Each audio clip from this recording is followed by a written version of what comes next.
राधे राधे, जय श्री कृष्णा दोस्तों। किशोरी क्रिएशन से मैं सपना शर्मा आप सभी का हार्दिक स्वागत करती हूँ आपके अपने चैनल पर। प्राचीन समय की बात है, एक सेठ था।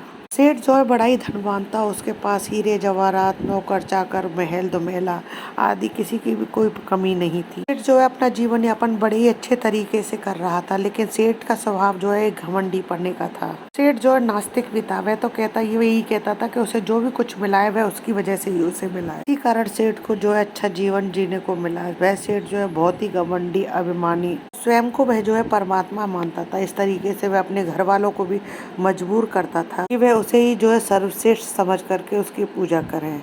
समय के साथ जो है सेठ के 2 जुड़वा कन्याओं का जन्म हुआ। बड़ी बेटी जो है अपने पिता की तरह घमंडी, अभिमानी थी और वह अपने को ही सब कुछ मानती थी। इसके विपरीत छोटी बेटी जो है बहुत ही शांत स्वभाव वाली और भगवान को मानने वाली लड़की थी। छोटी बेटी जो है किसी से कुछ भी शिकायत नहीं करती थी। इस तरीके से दोनों बेटियां जो है बड़ी होने लगी। एक दिन सेठ ने जो है दोनों लड़कियों को अपने पास बुलाया और उनसे पूछा, तुम दोनों जनी जो है इस महल में खुश तो हो ना? तुमको किसी प्रकार की कोई कमी तो नहीं है? तब दोनों लड़कियां बोली, जी पिताजी, हम बहुत खुश हैं, हमें किसी भी प्रकार की कोई कमी नहीं है। तो ये सेठ ने सोचा कि ये दोनों को मेरे द्वारा मेरी बढ़ाई सुनने का मौका बहुत अच्छा है। तो उसने पूछा कि बेटियों, तुम दोनों को जो आराम पूर्वक जीवन, ये सारी सुख सुविधाएं मिल रही हैं, आराम का जीवन, नौकर चाकर, ये तुम जो भोग रही हो, तुम ये बताओ कि ये तुम्हें कहाँ से मिलता है? तुम दोनों बहनें जो है किसके भाग्य का खाती हो? पिता की यह बात सुन करके बड़ी बेटी जो है ये झट से बोल पड़ी कि पिताजी, मैं तो आपके भाग्य का ही खाती हूँ और आपके भाग्य के द्वारा ही मुझे जो है इतना ऐशो आराम, सुख सुविधा, सारी चीजें मिली हुई हैं। सेठ ने जब अपनी बड़ी बेटी के मुंह से अपनी इतनी प्रशंसा सुनी तो सेठ जो है फूला नहीं समाया। अब बारी थी छोटी बेटी के मुख से कुछ सुनने की। सेठ ने जो है अपनी छोटी बेटी से भी यही प्रश्न पूछा कि तुम बताओ बेटा, तुम जो है किसके भाग्य का खाती हो? छोटी बेटी ने कहा, पिताजी, मैं तो अपने कर्मों का खाती हूँ। जो भी सुख मिला है, जो भी मुझे खाने पीने को अच्छा मिला है, सब मेरे कर्मों के द्वारा ही मुझे मिला है। जो भी कुछ अच्छा या बुरा मुझे मिला है, यह सब मेरे ही कर्मों के भाग्य के द्वारा मुझे मिला हुआ है। यह सारी बातें छोटी बेटी के मुख से सुन करके सेठ ने सोचा कि इस बेटी को तो जो है घमंड सबक सिखाना होगा। तो इस तरह घमंडी सेठ ने बेटी की इस तरीके की बातें सुनकर सेठ को जो है बहुत जोर से गुस्सा आ गया और उसने सोचा कि इस बेटी को तो सबक सिखाना पड़ेगा। इस तरीके से उस घमंडी सेठ ने अपनी पुत्री को जो है सबक सिखाने की सोचा और दोनों पुत्रियों का जो है विवाह तय किया। तो एक दिन उस सेठ ने अपने मंत्री को बुला करके उससे कहा कि जो है तुम मेरी बड़ी पुत्री के लिए तो राजकुमार और छोटी पुत्री के लिए बुखारी वर ढूंढ करके लाओ। सेठ के कहे अनुसार जो है उसके नौकरों ने ऐसा ही करना शुरू किया। बड़ी बेटी के लिए तो राजकुमार और छोटी के लिए भिखारी ढूंढ करके ले आए। सेठ ने पुत्रियों को विवाह किया। विवाह करते समय छोटी पुत्री से उसने कहा कि बेटा, तुम्हारा पति जो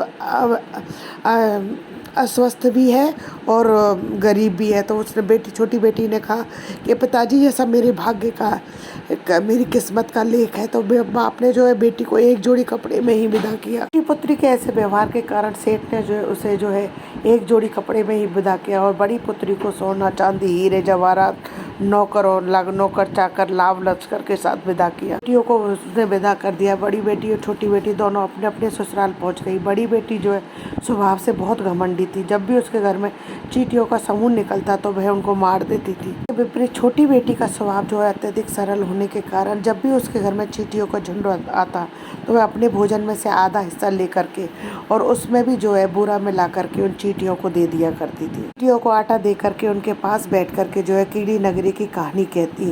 तो छोटी बेटी के अत्यधिक सरल स्वभाव के कारण जो है धीरे धीरे उसके घर में जो है धन बढ़ने लगा। उसके पति की काया जो है कंचन जैसी हो गई। उस छोटी बेटी के घर में लक्ष्मी जी के साथ कुबेर का भी वास होने लगा। उसका पति जो है दिन रात मेहनत करने लगा और तरक्की करने लगा। कुछ ही महीनों में उसका पति जो है सेठ हो गया। उधर बड़ी बेटी के घर में बड़ी बेटी को चींटी मारने का शाप लगा। उसके पति के शरीर में जो है कोढ़ निकल आया और धीरे धीरे उसका सब धन था वो भी समाप्त हो गया। उधर बड़ी बेटी के सास ससुर उसे जो है अपशकुनी कहकर मारने लगे थे।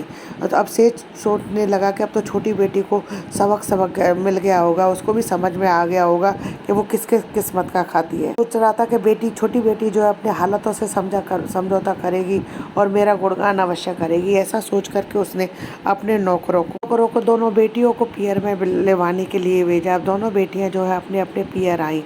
पिता सेठ उनको देख करके हैरान हो गया। गया। बड़ी बेटी तो बहुत गरीब अवस्था में थी, गरीब भी थी और शरीर भी उसका अस्वस्थ था और छोटी बेटी की काया कंचन सी चमक रही थी। छोटी बेटी जो है ऊपर से नीचे तक गहनों से लदी हुई थी। अब सेठ को समझ में आ गया था कि कोई भी जो है किसी के भाग्य का नहीं खाता है, सब अपने अपने भाग्य का खाते हैं, जो है अपने बीते हुए कर्मों के फलों का भोग भोगते हैं।